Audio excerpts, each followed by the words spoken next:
tahaksin täna peatuda ka koduteemal ja kuidas kodune elu välja näeb. Kujuta ette, et sa tuled pärast väsitavat päeva koju, võtad kingad jalast, paned oma üleriided nagisse, siis astud edasi elutuppa, mina lähen oma kabinetti, panen tavaliselt arvutikoti ära, aga enne juba, kui ma koju jõuan, ma vaatan, kas Vilja auto on garaažis, kas ta on kodus. Ja kui ma just ei ole Find Friends äpist piilunud, et ta on kodus, siis ma tunnen ühe asja järgi veel ära, et toidulõhnad levivad juba igal pool. See ütleb meile, et ma olen jõudnud koju. Või kui lapsed elasid kodus, siis hõikasid, et tere, kas keegi on kodus ka? Ja kuskilt sealt ülevalt korruselt tulid, tere issi. Ja see on nii armas. Eks meil igal ühel on oma tunded, oma emotsioonid, oma hääled, kui me koju jõuame, oma lõhnad. Kodu on koht, kus me ei pea kandma maske. Ja siit algabki nüüd selle kodu vastuolulisus. Me tuleme koju, me saame justkui lasta ennast vabaks, öelda võib-olla rohkem, kui me töö juures ütleme, koguduses ütleme. Ma ei mõtle midagi halvast, ega lihtsalt ei kontrolli, mida me endast väljendame. Kõik ei pea ütlema alati. Ja siis on see teine koht, kus tegelikult meil ongi lubatud, sest kus siis veel, kui mitte kodus, kui mitte kodukoguduses. Ja ühelt poolt on see hea, teiselt poolt on see halb ja siit siis ma tahaksingi selle teemaga edasi minna. Ma kutsun sind kaasa mõtlema nendele kahele suurele teemale ja ma sõnastan need niimoodi. Kodu on koht, kus meil peab olema ruumi eksida ja kus me teame, et meile andeks antakse. Ja kodu on koht, kus me õpime andestama ja kui meil on lapsed, siis me õpetame neile, kuidas andeks anda. Mäletan, et meie laste puhul oli nii, et mõne lapsel oli see väga lihtne minna ja andeks paluda õe ja venna käest. Ja mõnele tuli seda kaua ja kannatlikult õpetada, ta lõpuks ometi läheks. Nii me oleme inimestena erinevad. Me vaatame Uues Testamendis mõnesid kodusid, siis minule meenub kõigepealt Marta, Maaria ja Laatsaruse kodu Betaanias, mis ilmselt on üks kõige tuntumaid kodusid Uues Testamendis. See oli Jeesusele peatuspaigaks. Ja selles kodus me näeme väga ehedat pilti, väikest konflikti kahe õe vahel, kus üks õdedest Maaria istub Jeesusega, kuulab, tal on seal väga õnnis olla ja tema õde Marta peab toimetama, külaliste eest hoolt kandma ja mõtlema sellele, mida lauale panna. See kodu toob meisse just selle argipäevase, selle kahe poole kokkupõrke. Tavaliselt armastatakse rääkida selle koduloo alusel, et no vot, see vaimulik asi on, see on kõige tähtsam. Ja räägitakse ühte lugu, et ühes koguduses õed olid otsustanud, et nemad täna ei lähe kööki ja midagi ette ei valmista, et vaatame siis, mis juhtub, kui just keegi vend oli öelnud, et sa pead ikka selle hea Marta osa ära valima. Maaria osa. Et mis siis oleks, kui täna kokka ütleks, et aga mina tahan ka jumalateenistusele tulla. Tänu Jumalale, et ta ei ütle seda ja et tal on veel abilisi ka nii palju ja aitäh teile kõigile, et olete kaasa aidanud. Aga tegelikult Jeesus ei öelnud nii. Ta ütles, las ta kuulab, see on tema osa ja seda ei võeta temalt ära. Pigem ära kaeba tema peale. Siis on veel seal kodusid, kui me loeme Uut Testamenti. On Peetruse kodu Kapernaumas, kus on lugu Peetruse ämmast, kes on haige, kes saab terveks. Siis on Tölner Matteuse kodu, kus taas külalislahkus tuleb esile ja põrkub selline erinevate sotsiaalsete gruppide konflikt, kus Jeesus süüdistatakse selles, et ta läheb mingi väga kahtlase mehe juurde, kes on kutsunud siis nii oma sellise omast varaklassist kui ka selliseid täitsa tavalisi inimesi. Siis on Jeesuse kodu Naatsaretis, kust me palju ei loe, aga me loeme ühe asja välja. Jeesus oli sõnakuulelik, ehk eesti keeles on allaheitlik oma vanematele. Siis, kui me liigume edasi apostlite tegudesse, on seal üks huvitav kodu, üks ettevõtja, naisettevõtja Lüüdia, kelle kodu on Filippis. See on lugu sellest, kuidas värskelt kristlaseks saanud üks naine muudab oma kodu kiiresti kodugrupiks. See on apostlite tegude 16. peatükis ettevõtja ehk purpurimüüja Lüüdia, kes müüs siis sellist luksuskaupa varakamatele inimestele, mitte lihtsalt ei kutsu, vaid veenab, et apostlid tuleksid tema koju ja ta ütles, kui te olete otsustanud, et ma olen ustav issandale, siis tulge mulle külla. See on kodu, mis muutub ka turvapaigaks. Pärast vanglast vabanemist suunduvad ju Paulus ja Siilas otse just sinna, et vendi julgustada. Täna meile kõigile, tänastele ettevõtjatele, on see hea näide selleks, et teenime sellega, mida Jumal meile andnud on.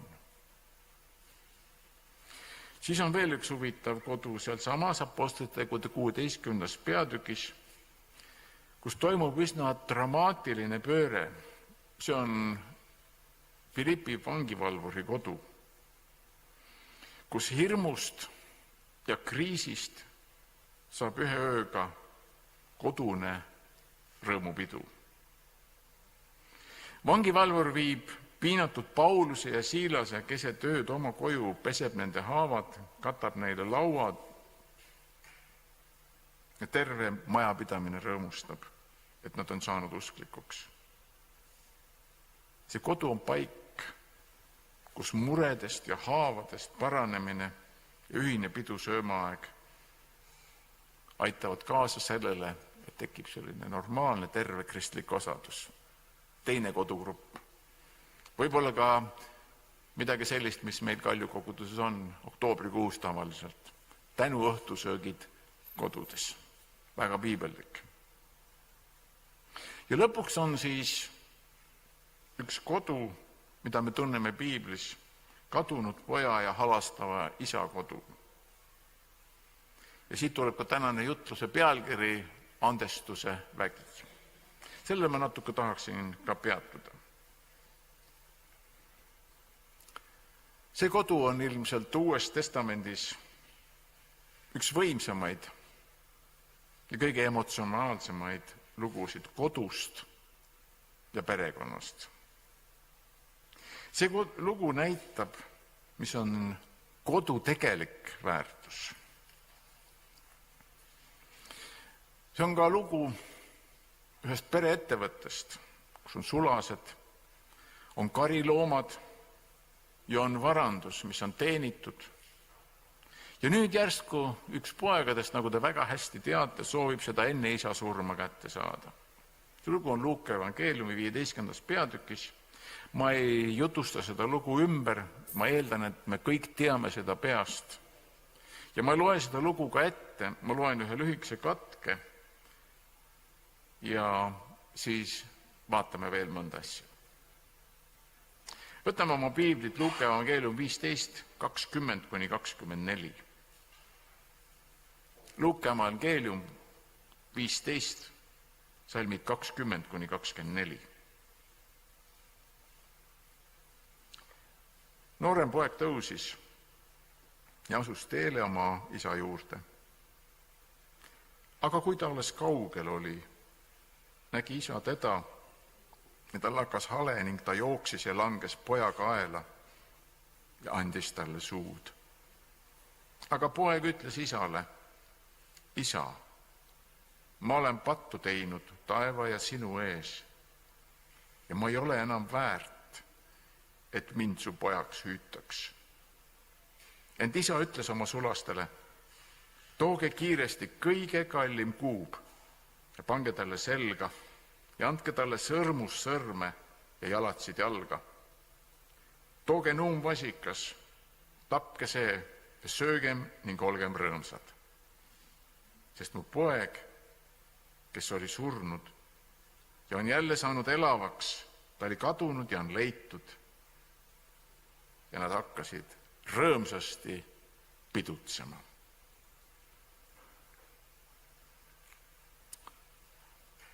See ilmselt piibli üks kaunimaid tekste. Ütleb meile seda, et kodu ei ole lihtsalt üks koht gloobusel, vaid eile õppisime ühe uue sõna eile hommikul Tõnu Lehtsaarega. Kuidas selle termin oli? Kas teil jäi meelde? Paigakiindumus, õige. Lev tuletas seda eile õhtul meelde, nii me õpime. See ei olnud mitte koht, kuhu noorem poeg sellepärast tagasi tuli, et tal olid nostalgilised mälestused lapsepõlvest. Seda kindlasti ka. Ta oli veendunud selles, et kui ta läheb koju tagasi, siis ta saab andeks.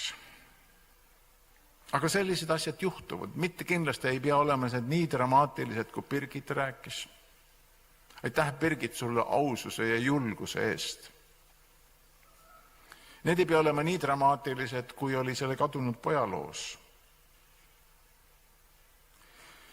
Kogudustest ei lahku inimesed mitte nii palju teoloogiliste erimeelsuste pärast, vaid statistika ütleb, et sellepärast, et inimesed on läinud konflikti ja ei suuda ära leppida. Mitte sellepärast, millist ülikonda või lipsu pastor kannab, kui üldse kannab. Aga mõtlesin, et tänu meeles Kalju kogudusele ja mul ei meenunud mitte ühtegi juhtumit selle 8,5 aasta jooksul, mis ma olen Jumala armust koos teiega võinud minna, et keegi oleks konflikti tõttu lahkunud. See on Jumala arm. Nüüd ma pean tsiteerima Birgitit, sest Birgit ütles tegelikult mõne väga olulise mõtte oma isiklikus loos ära. Ja täna on nii, et enne oli praktika, nüüd tuleb teooria. Birgit ütles, andestamine on otsus.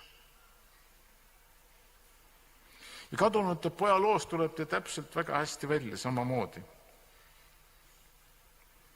Ta otsustas, et ta läheb koju tagasi. Ja sellest otsusest alates algas paranemise protsess, samm-sammult. Kui otsus on tehtud, siis tuleb hakata seda kuidagi ellu viima. Otsus andestada on tee koju tagasi. Vaatame seda kadunud poja lugu siis selles valguses. Noorem poeg rikkus kõik suhted, raiskas perekonna vara, häbistas perekonda. Sisuliselt vanemate raske tööga teenitud vara läks tuulde väga lühikese ajaga. Inimliku loogika järgi oli ta oma sidemed perekonnaga kaotanud ja neid mitte kuidagi ei oleks olnud võimalik taastada. Ja isa oleks võinud ka mõelda, et proovime siis uuesti, mis läinud, see läinud, las see poeg siis olla, mina teda ei leia, ma ei tea, kus ta elab, mida ta teeb. Aga kui ta kohtub oma pojaga, siis isa ei oota pojalt nimekirja eksimustest või mida ta valesti on teinud. Ma usun, täna siin me istume ja siin on ka meie hulgas neid, kes ei ole õnnelikud oma peresuhete üle. Sest keegi teie lastest on sõltuvuses mõnedest kahjulikest ainetest, kaugel Jumalast Keegi lastest on raisanud perekonna vara. Keegi teie lastest võib-olla elab erinevate partneritega. Keegi lastest räägib, et tal on vale sugu või et seda peaks ehk muutma. Ja mida meie ema ja isana tunneme? Valu südames. Palvetame ja täna veel ei ole vastust. Või kellelgi ei ole väga palju head meenutada oma kodust. Vanematest keegi oli vägivaldne, keegi alkohoolik, võib-olla keegi pole oma isa või ema näinudki. Ja muuseas, verbaalne vägivald ja manipulatsioon on teinekord samaväärsed või isegi hullemad kui füüsiline. Birgiti loost me kuulsime seda. Me kõik oleme ekslikud. Ja poeg loetleb 2 olulist eksimust. Ta ütleb, isa, ma olen eksinud sinu vastu. Ja ta ütleb enda kohta, ma ei ole isa väärt. Isegi siis, kui sa mulle andestad, et sa nimetad mind oma pojaks.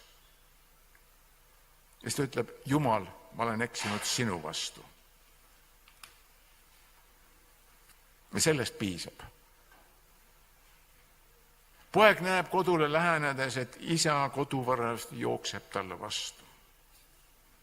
Ma armsad, kui me inimestena oleme eksinud, tunneme süütunnet, oleme otsustanud andeks anda ja kui me astume andestuse suunas esimese sammu Jumala poole, siis Jumal jookseb meile vastu. Andestusel on endist olukorda taastav vägi. Ja sellepärast ma tahtsin ka jutuse pealkirjaks panna andestuse vägi. Selles on jõud. Isa andestus taastab poja staatuse. Ta on jälle laps, minu poeg. Kui me palusime selle päästepalve, nagu me nimetame, siis Jumal ütles, minu tütar, minu poeg. Tule koju tagasi. Sa oled loodud selleks, et olla siin. Tänane sõnum siit Nuutsaku laagri kirikust on. Me kõik teeme vigu kodus, koguduses, oma töökohal, igal pool, kus me suhtleme inimestega.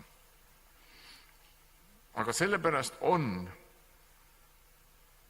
ja peab minu kodu ja minu kodukogudus olema need kohad, kus andestus ehitab taas üles selle, mille meie eksimused on ära lõhkunud.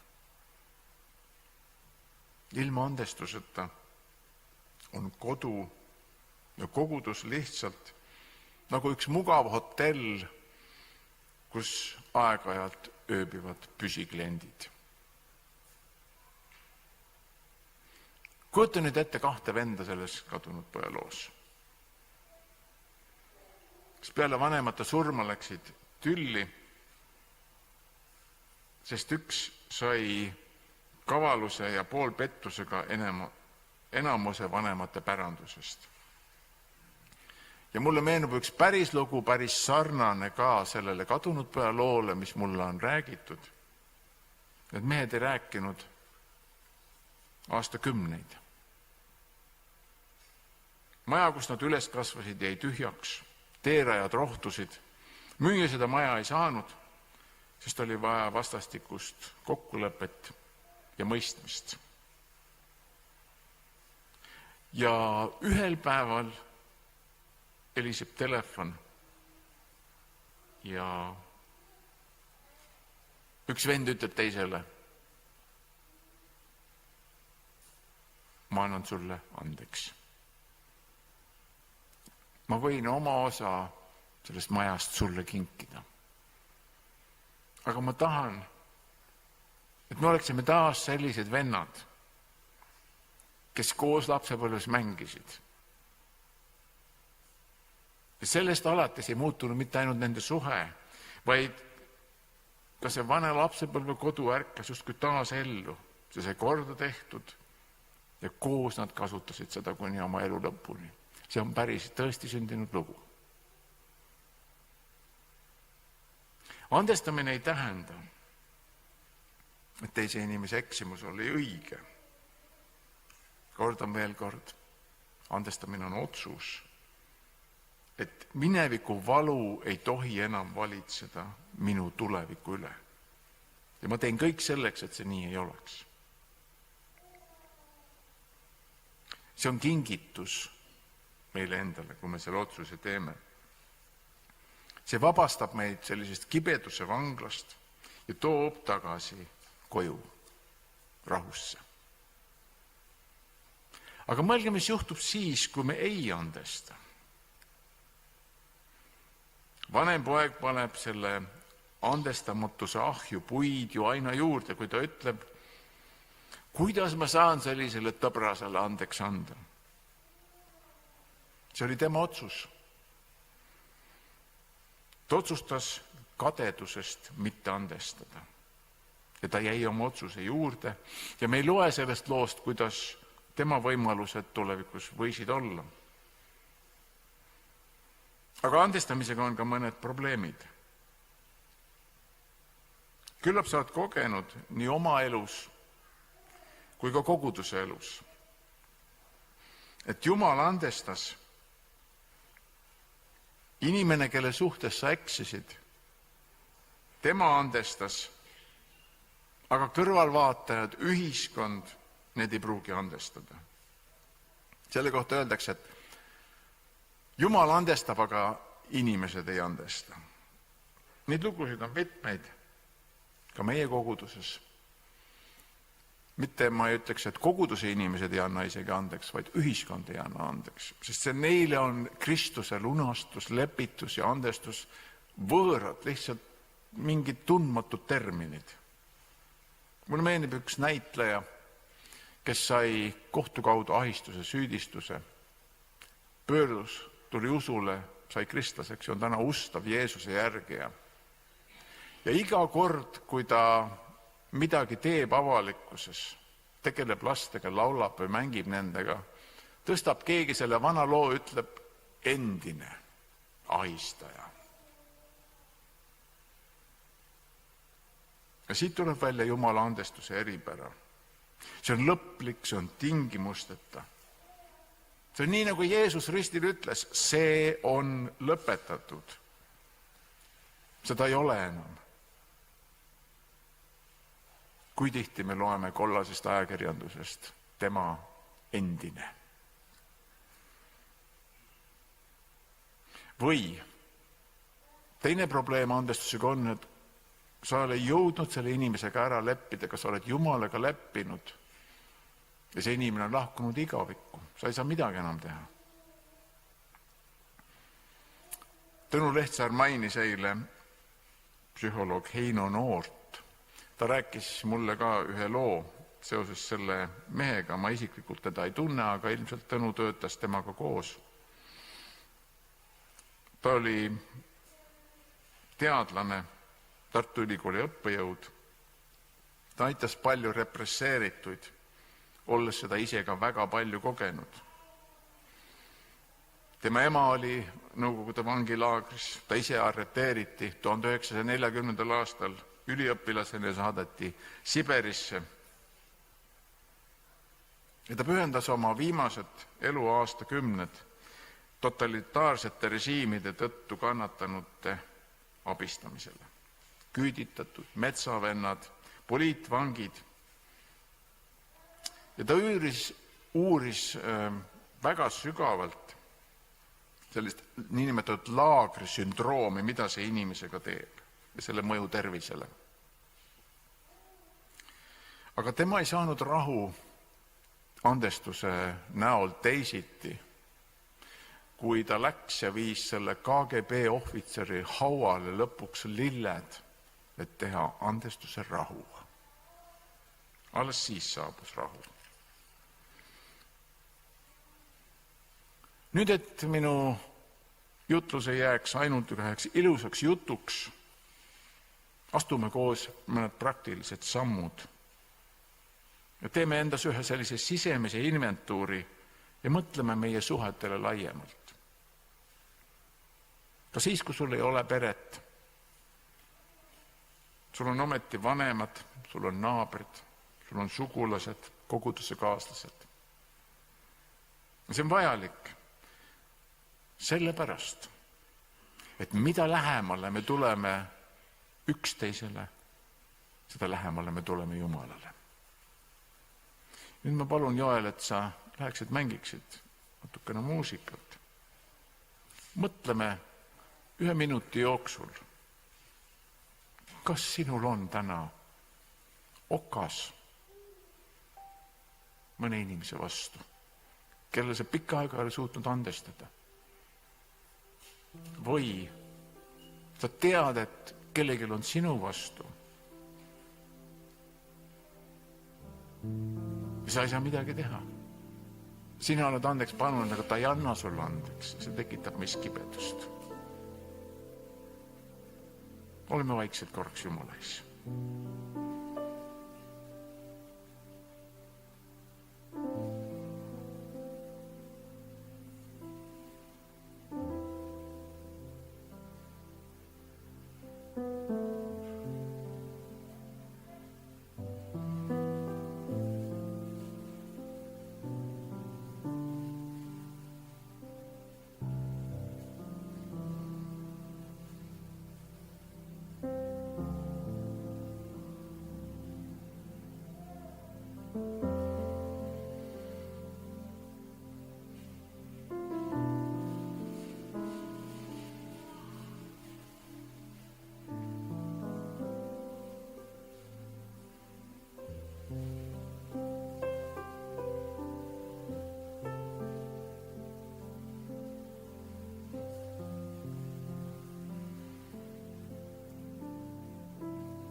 Tere tulemast koju tagasi, mu poeg.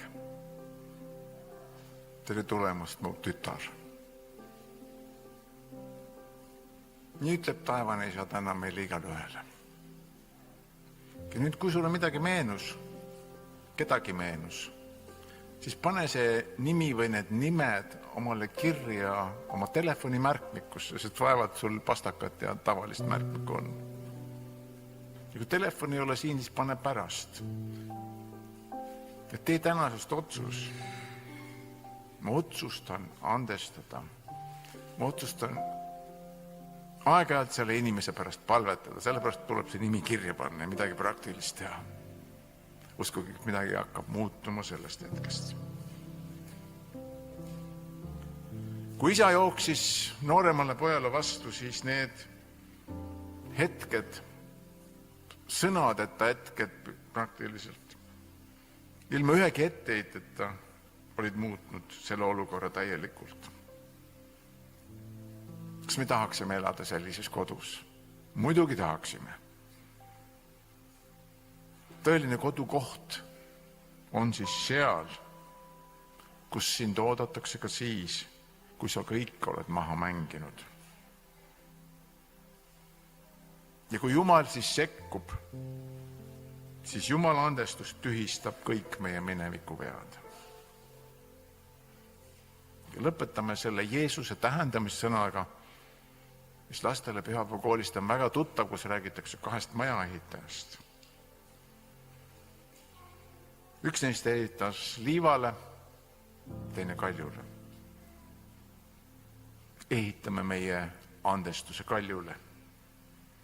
Meie abielud, meie perekonnad, meie kodud, meie kogudused. Jeesuse õpetus, mis kasutab seda koduehituse argipäeva, ei räägi siis ainult mitte majast, vaid selle vastupidavusest tormidele.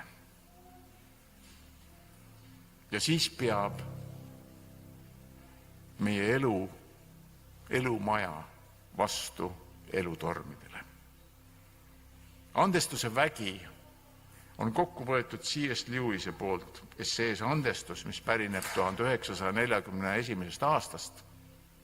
Ja C.S. Lewis ütleb, Kristlaseks olemine tähendab andestamatu andestamist, sest Jumal on andeks andnud sinus oleva andestamatu.